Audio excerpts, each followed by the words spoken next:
이 시대의 다니엘이 되려면이라는 제목으로 말씀을 나눕니다.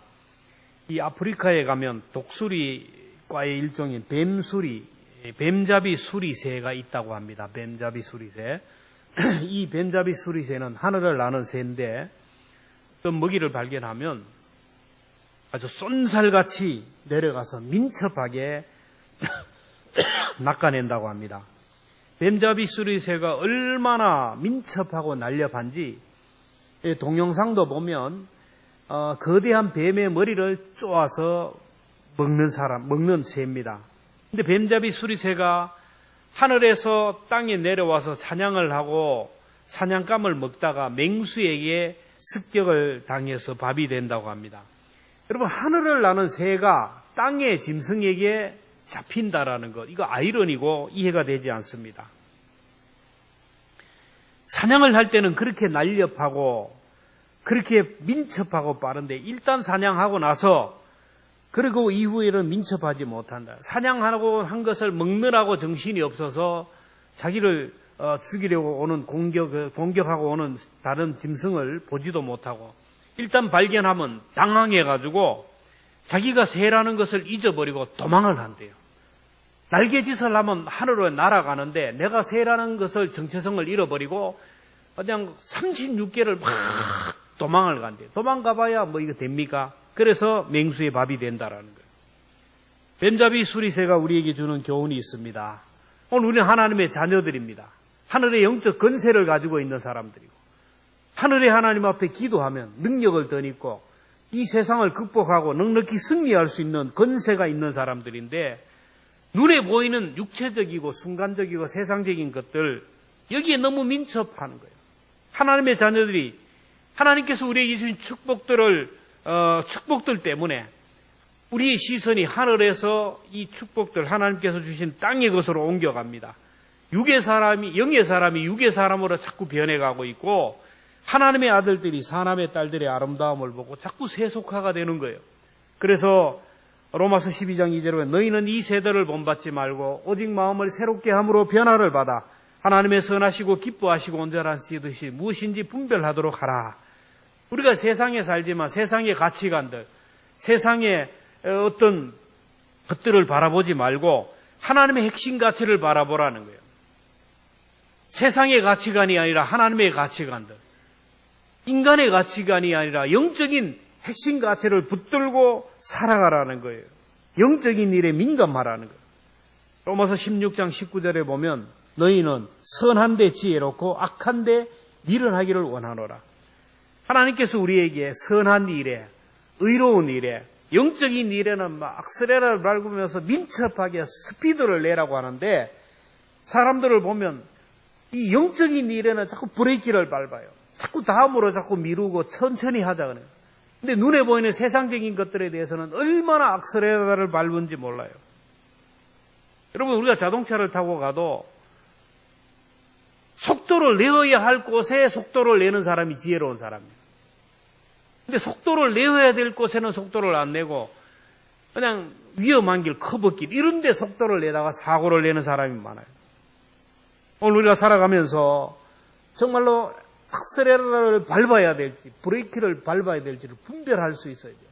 공부하는 학생이 공부하는데 민첩하고 시험을 준비하는 사람이 시험에 집중하고 민첩해야만이 정상궤도에 올라가고 안전한 생활을 살 수 있습니다. 주부가 살림살이에 민첩해야지 엉뚱한 것에 민첩하면 가정이 어떻게 되겠습니까?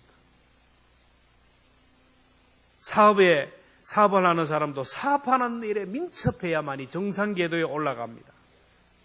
흔들리지 않습니다. 비행기를 여러분 타보면 알지만은 정상궤도까지 올라가는 과정이 얼마나 힘든지 몰라요. 비행기를 타고 안전벨트를 메고 이륙 준비를 할 때 승무원이나 승객이나 모두가 긴장하고 앉아서 움직이지 못합니다.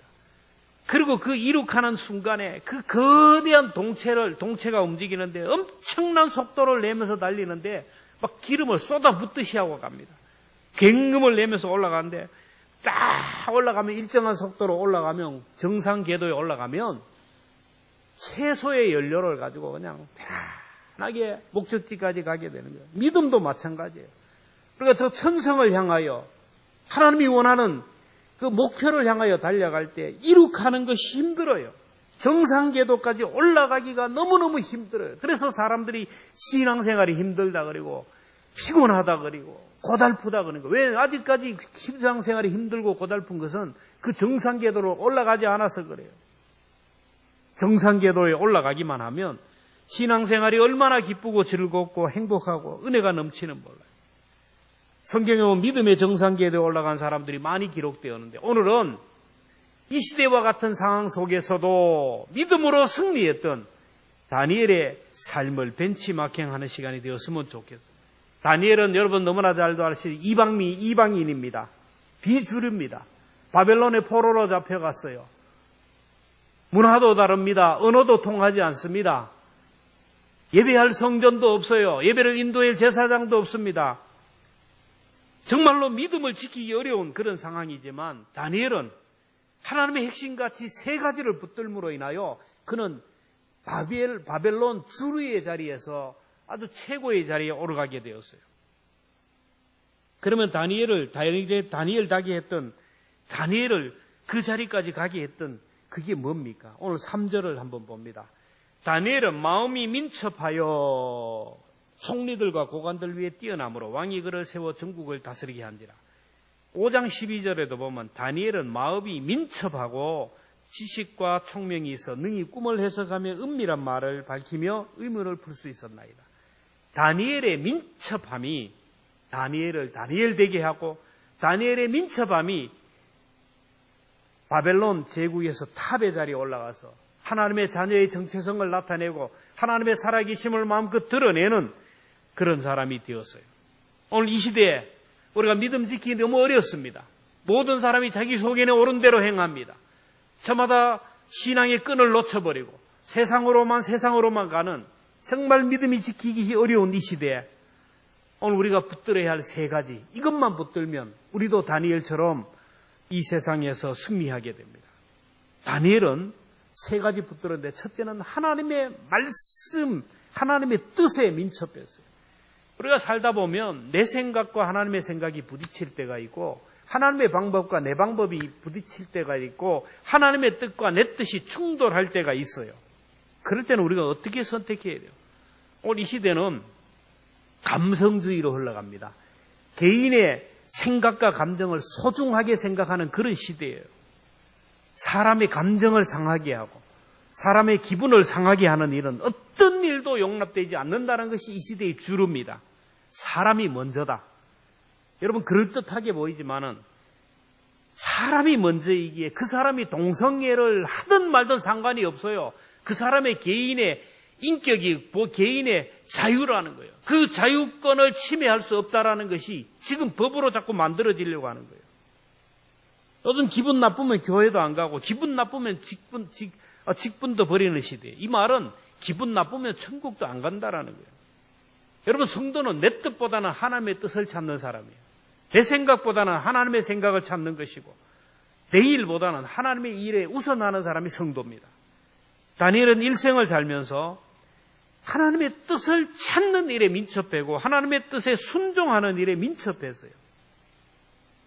다리오 왕이 전 세계 패권을 탁 장악하면서 바벨론을 멸망시키고 바벨론의 황제로 등극합니다.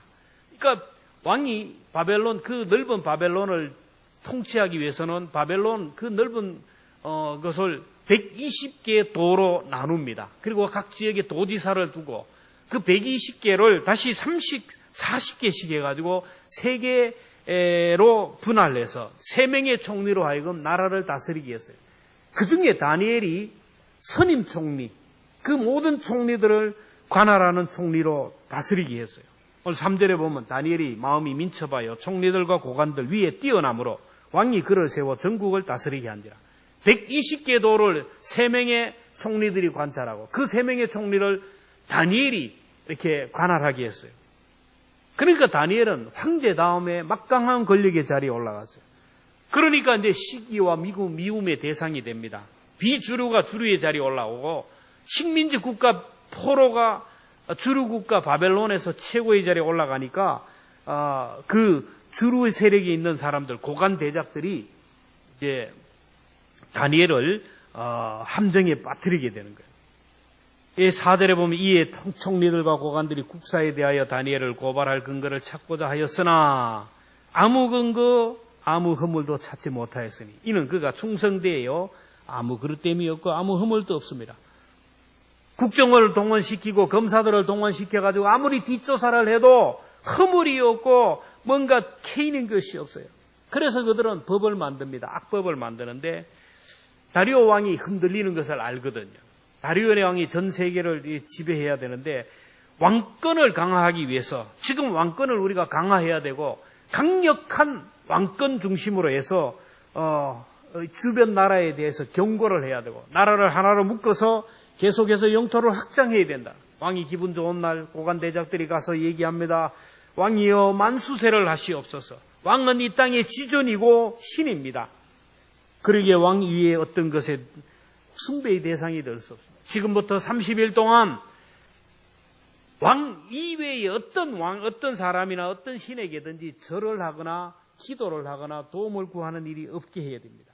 이거는 왕의 위엄을 온 만방에 천명하는 것입니다. 그것을 어기는 자는 죽여야 됩니다. 사자굴에 던져야 됩니다. 왕이 들어보니 그럴 것 하거든요. 의인의 도장을 찍고 이제 이것이 전국에 공포되어 가지고 이제 법이 되었어요. 국가 특별법으로 지정되었어요. 이제 30일 동안은 누구에게도 기도하지 못하고 누구에게도 절을 하지 못하는 법이 되었어요. 지금 다니엘이 하나님의 법과 사람의 법, 하나님의 뜻과 왕의 뜻 앞에 서게 되었어요.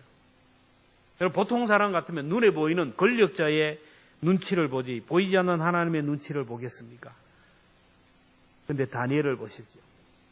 10절에 보면 다니엘이 이 조서에 왕의 도장이 찍힌 것을 알고도 자기 집에 돌아가서는 윗방에 올라가 예루살렘으로 향한 창문을 열고 전에 하던 대로 하루 3번씩 무릎을 꿇고 기도하며 다니엘은 하나님 앞에 기도하는 것이 하나님의 뜻이라는 것을 알았어요.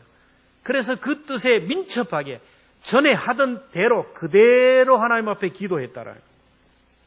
왕의 뜻보다는 하나님의 뜻에 순종합니다.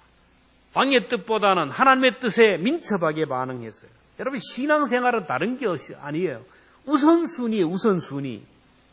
지금 해야 할 일과 다음에 해야 될 일. 오늘 해야 할 일과 내일 해야 될 일. 영적인 일과 육적인 일. 내일과 하나님의 일.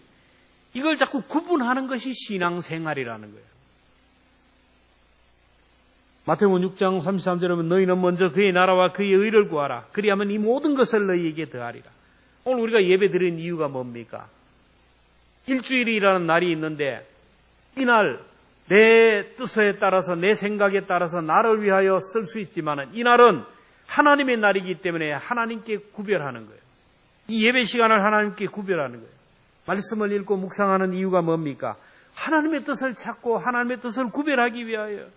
그래서 우리는 하루의 시작을 기도해야 돼요. 오늘 저를 통하여 하나님이 무슨 일을 하고 싶으세요? 저를 통하여 하나님 하시고 싶은 일이 무엇입니까? 하나님의 뜻을 찾아야 돼요. 회의 전에 우리가 기도하는 이유도 뭡니까?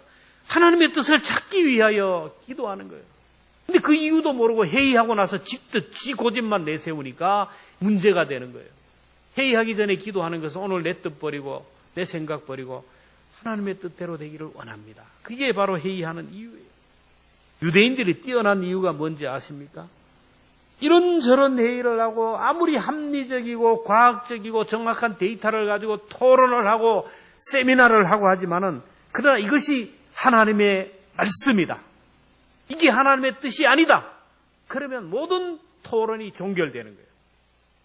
오늘도 하나님의 말씀에 대하여 하나님의 뜻에 대하여 이렇게 민첩해야 됩니다. 주일이다. 여러분 주저함 없이 성경 책 들고 교회 와야 돼요. 주일인데 내가 교회 가야 되느냐 말아야 되느냐 고민하는 사람은 아직까지 우선순위가 대로 된 것이 아니에요. 예배 시간이다. 아무런 생각 없이 예배의 자리에 나와야 돼요. 내게 이득이 되더라도 내게 아무리 손해가 되더라도 이게 하나님의 뜻이라면 거기에 맞춰 순종해야 되는 거예요. 말씀 앞에 자꾸 망설이고 자꾸 주저하다 보면요 사탄이가 신방을 하게 되고 사탄이 신방하면 죄를 지어요. 아담과 하와에게 사탄이 신방하잖아요. 선악과를 먹어라. 먹어도 안 죽어. 그러니까 뭐라 합니까? 먹어라 그러면은 이거는 하나님의 뜻을 거부하는 거예요. 사탄 그냥 쫓아내야 됩니다. 근데 아담과 하와가 뭡니까? 하나님이 먹지 말라고 하던데 먹어봐 안 죽어. 한번 쳐다봐. 먹음직스럽잖아. 얼마나 탐스럽게 생겼나. 냄새 한번 맡아봐. 여러분 그래서 죄를 짓게 되는 거예요.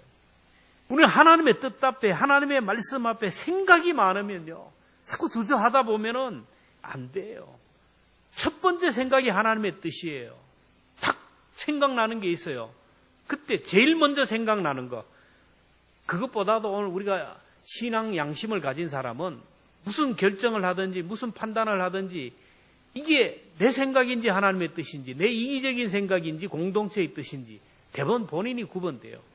근데 선택의 기로에서 지금 당장 내게 유익이 되고 지금 당장 내게 뭔가 뭐 좋은 것 같고 달콤해가지고 잘못된 선택을 하면 갈수록 가시밭길이고 갈수록 어려운 길이에요.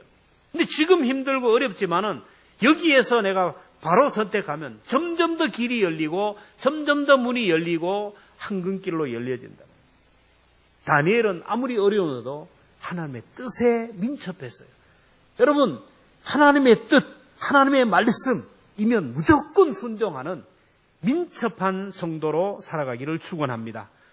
둘째로 다니엘은 기도하는 일에 민첩했어요. 다니엘이 남들보다 앞서고 뛰어나고 아주 탁월한 사람이 될 수 있었던 비결이 바로 기도예요. 그래서 다니엘은 참 부모님이 기도 훈련을 잘 시켜서 어릴 때부터 기도하는 습관이 있었어요. 그래서 여러분 자녀들 어릴 때부터 기도하는 습관을 가르쳐야 돼요. 하루에 3번 예루살렘 성전을 향하여 기도하는 습관이 있었어요. 근데 변함없이 꾸준히 기도했는데 바벨론의 포로로 잡혀가서도 그 생활이 계속되었어요. 그래서 다니엘은 기도하기를 싫은 죄를 범하지 않았어요. 10절에 보면 다니엘이 이 조서에 왕의 도장이 찍힌 것을 알고도 기도하면 자기가 죽는 것을 알면서도 집에 가서 기도했다라는 거예요. 무릎 꿇고 기도했다. 기도하면 사자굴에 던져져 죽어요. 이게 국법입니다. 이런 위기가 오면 아이고 하나님 잠시만요. 한 달만 쉴게요. 소나기가 오면 일단 피해야 되잖아요. 지금 소나기가 오는데 괜히 기도하다가 죽는 거 이게 하나님 뜻 아니잖아요. 하나님의 뜻은 내가 오래오래 살아가지고 하나님의 영광을 위해 돌려야지. 기도 한번 한 달 쉬었다고 이거 그렇게 되겠습니까? 기도해도 창문 닫아놓고 커튼 닫고 밤중에 이불 밑에서 기도하면 돼요. 그럼에도 불구하고 다니엘은 그러지 않아. 왜? 이미 아마 그들이 이 법을 만들어 놓고 다니엘을 지켜보고 있거든요. 정말 하나님을 제대로 믿는 사람인지 이게 진짜인지 가짜인지. 그래서 많은 사람 앞에 예루살렘 성전을 향하여 창문을 열어놓고 기도하는 모습을 보일 때 보여주려고 하는 게 아니라 자기의 기도해야 하는 삶을 나타낼 때 이게 바로 하나님이 하나님됨을 인정하는 거예요. 기도는 하나님이 나의 하나님이심을 고백하는 것이고 내 삶을 전적으로 하나님께 의탁하는 행위입니다. 기도는 여러분 훈련이에요. 훈련 안 되면 기도가 안 돼요. 어릴 때부터 기도 훈련이 되면 이 시대의 다니엘이 돼요. 여러분 기도가 훈련이 되면 자동적으로 나와요. 여러분 새벽 기도가 훈련이 되면 저처럼 됩니다. 여러분 기도가 훈련이 되면요 머리에 막 까치집을 털어도 그냥 생각 없이 일어나가지고 성경 들고 교회 와요. 기도가 훈련이 되면요 잠이 덜 깨어서 비틀거리면서도 성경책 들고 그냥 나온다니까. 이게 눈이 와도 비가 와도 날씨가 추워도 컨디션이 좋든 좋지 않든 이런저런 생각 없이 주저없이 교회에 나오는 거, 이게 바로 기도가 훈련이 된 사람입니다. 이렇게 기도가 훈련이 된 사람은 제가 목회 경력을 통해서 보고 성경을 보면 이렇게 기도가 훈련된 사람은요 인생을 살면서 큰 어려움이 없어요. 이렇게 기도하는 사람은 하늘의 천군 천사들이 도와주는 걸 봐요. 다니엘이 기도하는 일에 민첩할 때 천사들이 와서 다니엘을 돕잖아요. 다니엘이 사자굴에 던져졌어요. 굶주린 사자들이 그냥 다니엘을 그냥 가루도 없이 그냥 흔적도 없이 다 먹어 치워야 되는데 사자들이 입을 열지 못하도록 하나님이 천사들을 통해 사자의 입을 봉했어요. 다니엘서 6장 22절에 보면 나의 하나님이, 다니엘이 하는 말입니다. 다리오 왕이 다니엘을 너무 총애했는데 기도하다가 감옥 그 굴에 던져진 걸 알아요. 그래서 와서 보잖아요. 어떻게 네가 살아있느냐? 다니엘이 고백한 나의 하나님이 이미 그의 천사를 보내어 사자의 입을 봉하셨으므로 사자들이 나를 상해하지 못하였나이다. 여러분, 기도하면 하늘의 천사가 움직입니다. 예수님이 십자가를 지시기 전에 겟세마네 동산에서 고민하며 기도할 때 천사가 나타났어요. 누가복음 22장 43절 사자가 하늘로부터 예수님께 나타나 힘을 돕더라. 기도하는 예수님에게 힘을 도우니까 예수님이 감당한 거예요. 모세도 하늘을 향하여 기도의 손을 높이 들 때 하늘의 천사들이 움직여요. 여러분, 기도하는 만큼 하나님이 움직여요. 기도하는 시간이 길면 그만큼 하나님이 역사하는 거예요. 기도하는 만큼 하늘에서 단비가 내리고, 기도하는 만큼 이슬이 내리고, 기도하는 만큼 하나님이 역사해요. 기도하지 않으면요, 우리 삶 속에 역사하지 않아요. 사람들은 얘기합니다. 기도했다고 되냐? 우연히 된 일이지, 운이 좋아서 그런지. 여러분, 우연이라는 것도, 운도 기도하는 사람에게 오는 거예요. 기도하지 않으면은 그런 우연도 운도 없어요. 진정한 성공의 비결은, 진정한 부귀의 비결은 기도예요. 기도하는 민족이 이기고, 기도하는 교회가, 기도하는 가정이 일어나는 거예요. 기도하는 개인이 형통해요. 여러분, 다니엘처럼 여러분, 기도하는 일에 민첩하기를 주의 이름으로 축원합니다. 모여서 밥 먹는데, 친교하는데, 이런 데 민첩하는 것이 아니고, 기도하는 일에 민첩해야 돼요. 기도하는 일에 민첩해야 돼요. 기도하는 데 미치면 하나님의 천사가 움직인다는 거예요. 왜라고 얘기할 필요 없어요. 성경이 그렇게 말씀하니까 그래요. 그래서 기도하는 사람은 의리해 보입니다. 맨날 엎드려서 주여 주여 기도하고, 남들에게 짓밟혀도 기도하고, 억울한 소리를 들어도 기도하고, 대항하지도 않고 아버지 앞에 와 기도하는 의리해 보이지만, 그 사람이 지는 것 같지만 천사가 역사하기 때문에 결국엔 이기게 돼요. 여러분, 우리가 뭘 할 수 있겠습니까? 자녀들을 위해서, 가정을 위해서. 기도는 할 수 있어요. 우리가 살아가면서 우리가 할 수 없는 일이 너무너무 많아요. 자녀를 위해서 우리가 해줄 수 있는 게 뭐예요? 같이 군에 갈 수 있어요. 같이 아이를 위해서 내가 시험을 쳐줄 수가 있어요. 남편을 우리가 어떻게 하겠어요? 부모님 우리가 어떻게 하겠어요? 기도는 내가 할 수 있다니까요. 내가 할 수 있는 일, 기도하면 내가 못하는 일을 천사를 통하여 하나님이 일하신다라는 거예요. 기도를 통하여 여러분, 하늘의 천군 천사가 움직이는 것, 하나님의 기적을 경험할 수 있기를 축원합니다. 다니엘은 감사에 민첩했어요. 여러분, 감사에 빠른 사람은 성공하는 거예요. 이 세상 사람도 아는 거예요. 부모의 은혜에 감사하는 사람은 부모님의 사랑을 더 받아요. 사람들에게 감사를 빠른 사람은 인간관계에 성공해요. 다니엘의 감사가 다니엘을 승승장구하게 했어요. 다니엘은 이방 민족입니다. 비주류입니다. 그런데 정권이 몇 번이나 바뀌어요. 여러분, 황제가 몇 번이나 바뀌는데 다니엘은 계속해서 올라가고 최고의 자리에 올라가요. 다니엘의 그 승승장구의 비결은 하나님 앞에 감사한 것이고, 사람들 앞에 감사할 줄 아는 인간관계에 성공했다는 거예요. 아무리 실력이 있고 아무리 능력이 있어도 여러분, 인간관계가 실패하면 성공할 수가 없어요. 인간관계의 핵심은 뭐냐? 감사입니다. 회사에 대하여 늘 감사하는 마음으로 일하는 사람은요, 그 회사에서 인정을 받습니다. 동료들에게 인정을 받고요, 또 사람들에게도 인정을 받아요. 감사할 줄 아는 사람이 여러분, 사람의 마음을 얻고 승리한다라는 겁니다. 다니엘은 범사에 감사가 훈련이 된 사람인데 어떤 어려움 속에서도 감사했어요. 10절에 보면 다니엘이 이 조서에 왕의 의인이 찍힌 것을 알고도 자기 집에 돌아가서는 윗방에 올라가 예루살렘으로 향한 창문을 열고 전에 하던 대로 하루 3번씩 무릎 꿇고 기도하며 그의 하나님께 감사하였더라. 생명의 위협 앞에서 감사했어요. 여러분, 감사는 뭡니까? 하나님의 약속을 의심하지 않는 거예요. 지금 내 몸이 아파요. 근데 세상 사람들은 내 몸이 아픈데 뭘 감사해야 해? 그 많은 사람 중에 왜 내가 아파야 돼? 내가 뭔 죄가 있다고? 그러나 하나님을 믿는 사람은 아니에요. 내가 믿는 하나님은 죽은 자도 살리신 하나님. 내가 믿는 하나님은 나를 사랑하는 분이에요. 지금 내 몸이 아프지만 이 아픈 것을 통하여 더 선한 길로 인도하시는 좋으신 하나님을 믿기 때문에 질병 가운데서도 감사하는 거예요. 지금까지 한 번도 나를 떠나신 일이 없는 하나님. 한 번도 나를 실망시키지 않는 그 하나님. 지금도 나와 함께 하시는 그 하나님께 감사해요. 예루살렘에 있을 때도 함께 하신 하나님, 바벨론 포로로 있을 때도 함께 하신 하나님.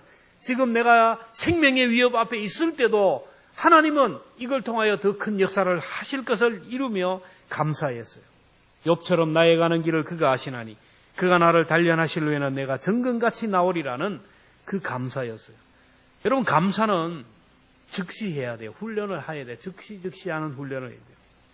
10명의 문둥병자를 예수님이 고쳐주었어요. 근데 한 명만이 예수님께 돌아와 감사했어요. 예수님이 10명의 문둥병자를 고쳐주었는데 이 10명의 문둥병자들이 고침을 받으니까 얼마나 좋아요. 그래서 제사장에 가서 내가 완치 판정을 받았다는 판정을 받고 이제 가정으로 돌아가야 돼요. 근데 예수님이 고쳐주니까 이제 판정받으러 가는 거예요. 제사장이 달려가다 보니까 막 9명은 갔는데 1명이 가다 보니까 이게 아니다. 브레이크를 밟았어요. 이게 아닌데 세상으로 가는데 브레이크를 밟고 돌이켜서 예수님께 가서 감사했어요. 9명의 사람이 왜 갔을까요? 나름대로 의의가 있잖아요. 빨리 제사장에게 판정을 받고 목욕하고 옷 입고 예물 가지고 돌아오겠다. 나만 아니라 가족들 데리고 왔어요. 근데 이 한 명은 그런 생각하지 않아요. 지금 나를 고쳐주신 그 예수님. 그분에게 즉시 돌아서서 가서 감사했어요. 그때 예수님이 9은 어디 갔느냐? 오늘 우리 인생의 계산표가 그래요. 열을 받는데 감사가 없어요. 9이 어디 갔느냐? 저마다 이유가 있어서 가서 준비해서 오겠다 했지만 그러나 예수님은 그들을 기다려주지 않았어요. 여러분, 감사는 기회를 놓치면 안 돼요. 저도 감사의 기회를 놓치다가 감사를 많이 잃어버렸어요. 내가 저라고 받은 은혜에 감사하는 마음이 없겠습니까? 생각하면 감사하는 성도들이 너무너무 많죠. 그래서 감사를 해야 되는데 다음에 해야지. 내 형편이 이런데 하고 미루다 보니까 못하는 거예요. 하나님을 실망시키고 사람을 실망시키고. 크고 작고가 중요한 거예요. 즉시 감사를 표현해야만이 감사를 이룰 수가 있는 거예요. 여러분, 우리 머리 위에는 늘 하나님의 축복의 잔과 하나님의 진노의 잔이 같이 있어요. 그래서 우리가 하나님의 축복의 잔에 자꾸 채울 때 이 축복의 잔이 오늘 우리에게 넘쳐나요. 근데 사람들은 진노의 잔을 자꾸 채워가는 거예요. 하나님 앞에 감사하는 거예요. 전적으로 하나님을 신뢰하고 하나님의 능력을 신뢰하고 나를 사랑하신 하나님께 감사하고 지금 내 환경 속에서도 이걸 통하여 합력하여 선을 이루실 하나님을 기대하며 자꾸 감사하면 이 축복의 잔이 내게 넘쳐나는 거예요. 근데 불평하고 원망하면 진노의 잔을 자꾸 쌓아가는 거예요. 이스라엘 백성들이 광야에서 감사할 일이 얼마나 많습니까? 애굽에서 구원받았죠. 홍해를 건넜죠. 만나와 메추라기를 먹고 광야를 길이 지나는데 그들의 입에서 계속 불평 나오는 거예요. 맨날 만나만 먹느냐? 고기 좀 안 주냐? 고기 주니까 마늘 좀 안 주냐? 부추 안 주냐? 제 얘기가 성경에 나와요. 계속 불평하는 거예요. 그들이 불평하니까 뭐가 나왔어요? 불평하니까 불뱀이 와서 물어버렸어요. 여러분, 우리도 불평하면 불뱀이 나타납니다. 불뱀이 우리를 물어버리면 다 잃어버려요. 기쁨도 사라지고 감사도 사라지고 평안도 사라져요. 여러분, 한번 불평하고 원망해 보세요. 모든 것들이 사라져요. 사탄이가 신방합니다. 그래서 우리 입술에서 불평이 나오면, 원망이 나오면 발로 밟아버려야 돼요. 그래서 감사의 마음으로 감사의 자리로 올라가야 돼요. 우리가 세상에서 사는 세상은 여러분 바벨론과 같아요. 믿음 지키기 너무 어렵습니다. 하루 24시간 한번 생각해 보세요.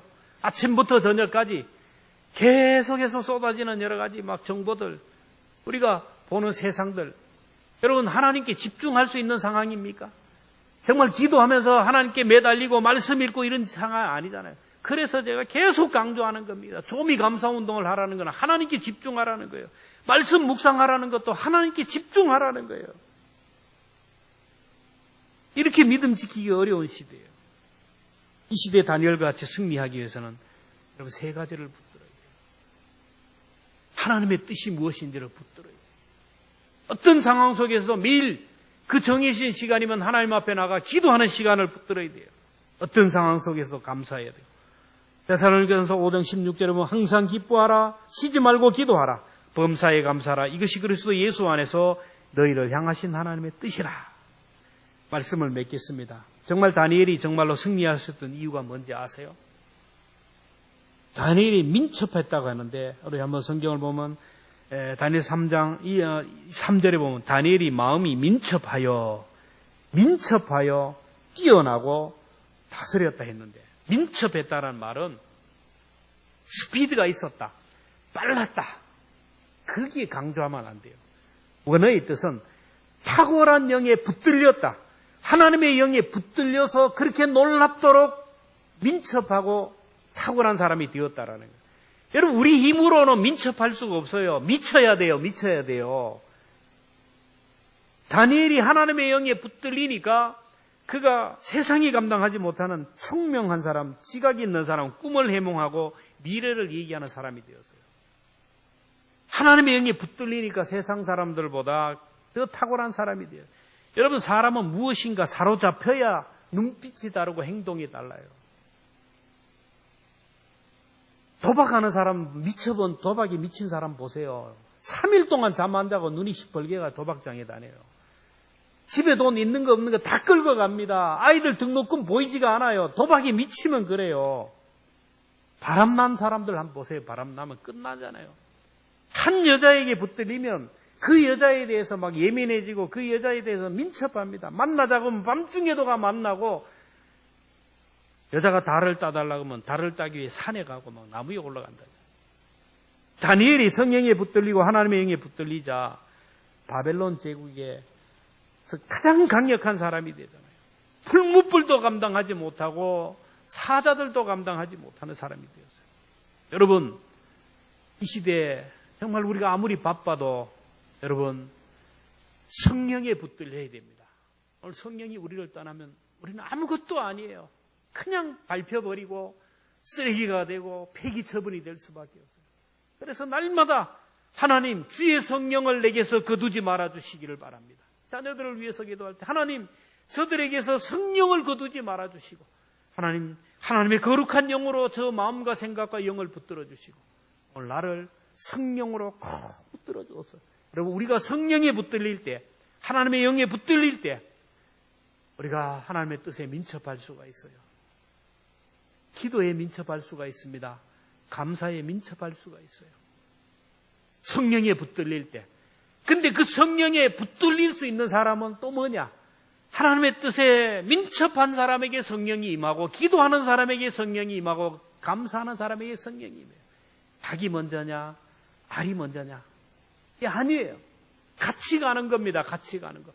항상 하나님의 뜻을 찾고 말씀 읽고 묵상하고 기도하고 감사하는 사람에게는 하나님의 영이 강력하게 역사합니다.